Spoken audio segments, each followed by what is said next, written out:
Hello, citizens, Vikings, Tingmen, and Shield Maidens. I'm Erik the Cat McKetten, your friendly Space Viking. And as always, with me is my trusty sidekick and untrustworthy AI, Signy. Signy, say hello to the viewers. No. As you can see, Signy's in a great mood today. Today I have been asked to do a tutorial on how to improve your aim in Star Citizen. And this is a great request because there's actually a really simple trick that will help you improve what's known as your instinct fire. Instinct fire is something that we train on and learn in the real world military. That's where you repeatedly do the action over and over again to the point that you don't think about leading the target and getting it just right. You automatically bring the gun up, fire 2 rounds, and bring it back down. And when you train enough on instinct fire, you don't even really look down the sights to make your shots. It's where your finger is pointing is where the shots are going. Where your trigger finger is pointing is how we do it. So I'm going to teach you somewhat how to develop instinct fire in Star Citizen. Now, if you've been playing air combat or space combat sims for a long time, you've probably already developed this skill somewhat on your own, because it's literally just a skill you learn from practice over and over again. But I can show you a way to give yourself a little bit of a boost, a leg up on that in pursuing it in Star Citizen. And it's really easy, and it requires no interaction with other players to do it. So, here's what we're going to do. To do this, I highly recommend you start out with a lower tier ship that's stable. I'm going to go ahead with the Aurora LN because it allows 4 weapons points. And this is one of the big keys. But first of all, let's remove the missiles entirely. We don't even want the missiles on there because we don't want to be tempted to use them. We are practicing our aim. Here's the big key to this. It is low rate of fire, high muzzle velocity weapons. Low rate of fire particularly, but the higher muzzle velocity, the easier they are to aim. And what I mean by that is sniper weapons. Weapons that you have to practice getting a shot with. Because I am using the Aurora LN, and because it only has size 2 and size 1 weapons, I'm going to be doing the Omni Sky 6, which has a muzzle velocity of 1985, so not too low. It's still up there around the 2,000 meters per second range. But a maximum firing time of 4.14, which gives it a very low rate of fire. I'm going to put 2 Omni Sky 6s on the wings and 2 Omni Sky 3s, which are much faster, but they're the closest match as far as I can tell. I don't think there's any other close match in the size 1, unfortunately, to the Omni Sky 6s. There isn't. So we're going to go with the Omni Sky 3s.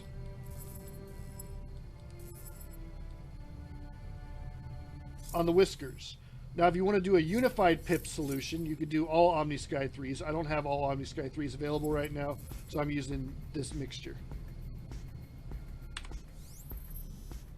Next, we are going to go into Electronic Access, Arena Commander,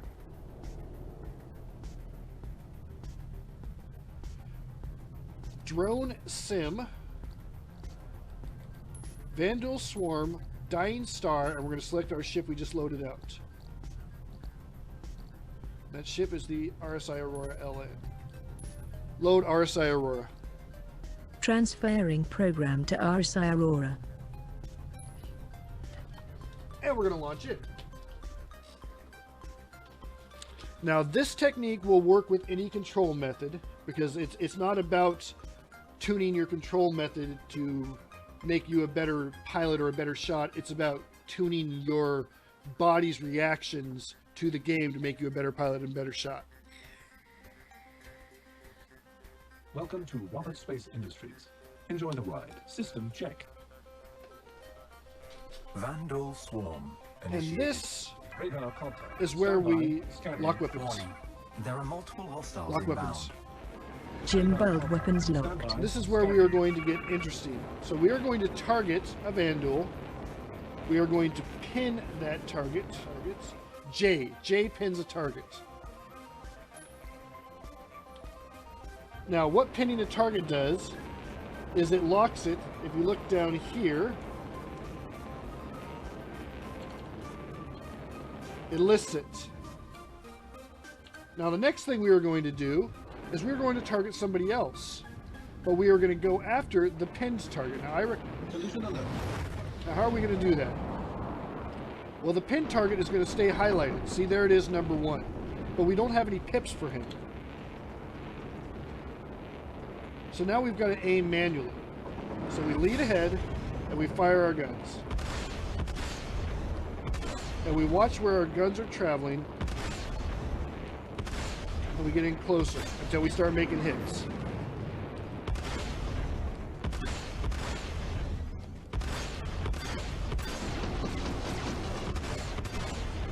And you are probably going to die a lot doing this, especially if it's your first time.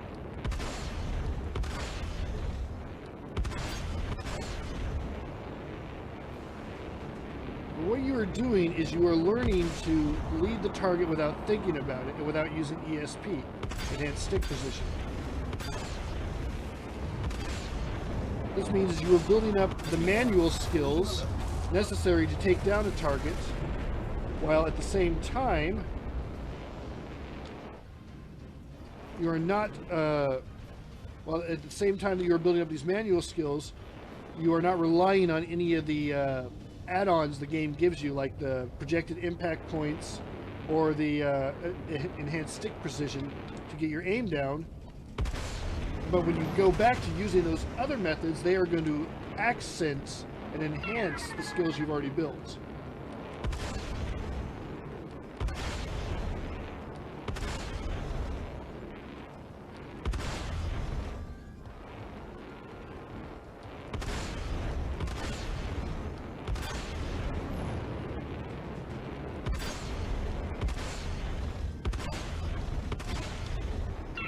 There is one caveat to this. The weapons do not automatically converge, meaning you're probably not going to get all of your hits on target, because weapons only converge when you are aiming at the target you have actually locked, which is a problem with CIG's design and nothing we can do about it right now.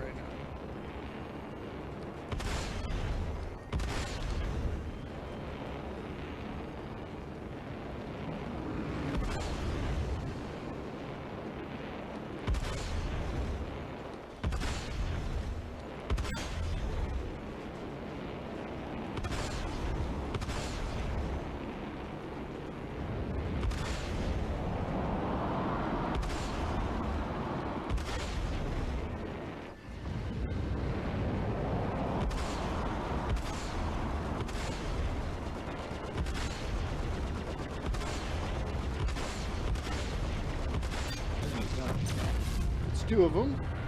Lock. Orange arrow of doom added. Change the command for that.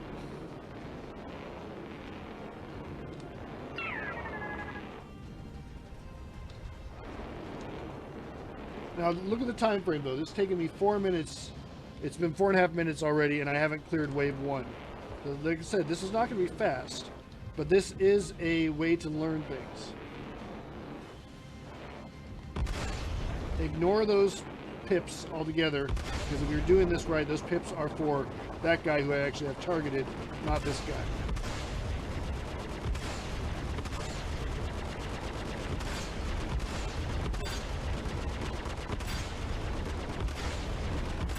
Well, you'll notice already I'm adapting more to it. Warning. You are approaching simulation boundary.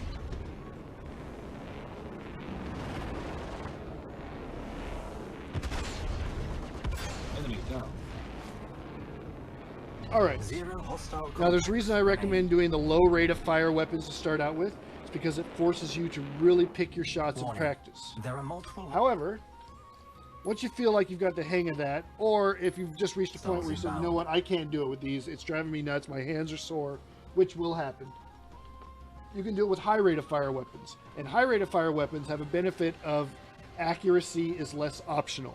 If you notice, when I play competitively, I tend to prefer high rate of fire weapons, even if they aren't dealing the most damage, because I would rather have continuous damage on target than constantly be trying to get, you know, that one perfect shot that kills them. That one perfect shot may look cool in the instant replay, but it's not that reliable overall.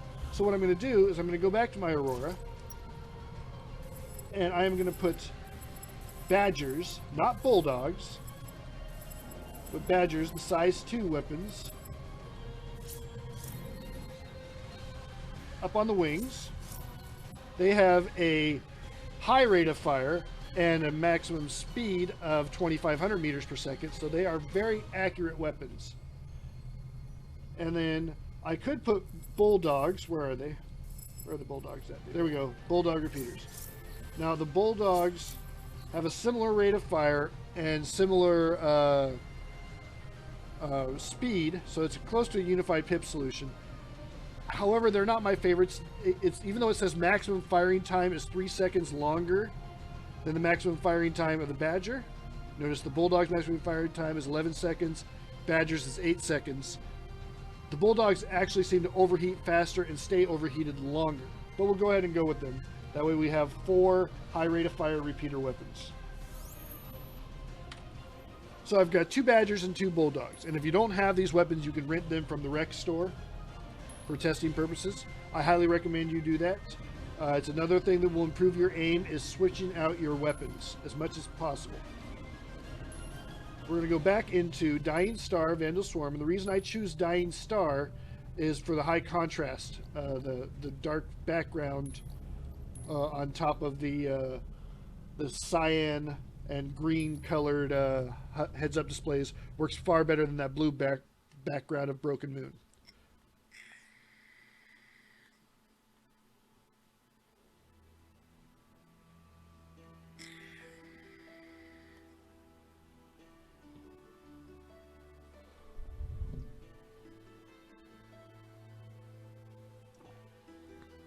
Welcome to Robert Space Industries. All right. Enjoy the ride. System check. We're back.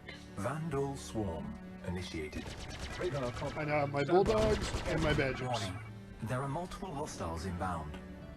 Radar contact. Stand by. Okay, same thing as before. We are going to target a Vandal.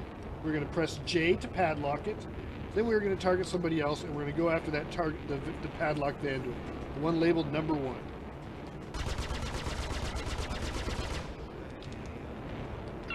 We are going to ignore that pip because that pip applies to a different ship entirely.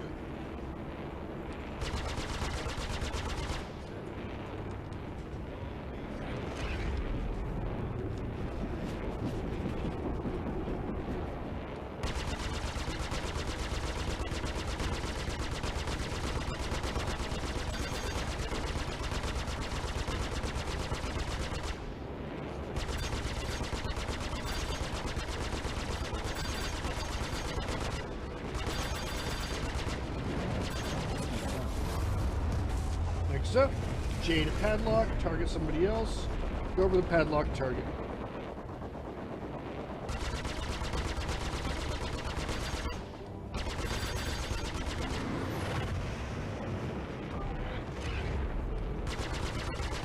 There are some other things this is going to teach you as well. Notice you cannot see the range in the heads-up display for this guy. You can see it over on the padlock display, but not on the heads-up display. It means you're going to have to judge distance to him by eyeballing it rather than by what the game says. It's going to cause you to overshoot a bit, but it's also going to teach you to slow down earlier, which is one of the big mistakes I see people making when they close, is they don't slow down nearly soon enough, and they end up overshooting their target all the time.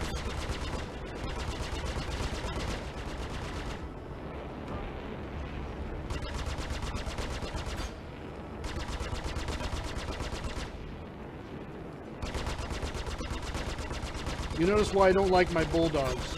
They are already fully overheated. And the Badgers are not even close to it.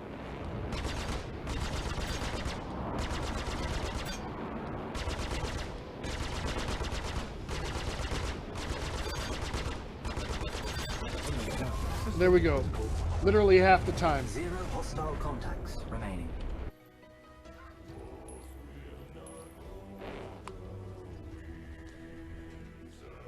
All right, and that is a simple tip to improve your aim. Nothing fancy about it. It's practical. It works for just about anybody out there, any ship, any configuration. But I guarantee you, you go out and you practice that for a while, and you will find the rest of your aim improves drastically. Thank you for watching. Thank you for supporting the channel, and I will hope to see you in the verse. Signy, say goodbye. Thank you and goodbye. Peanut Nostrils Happy Clams. Peanut Nostrils, happy clams.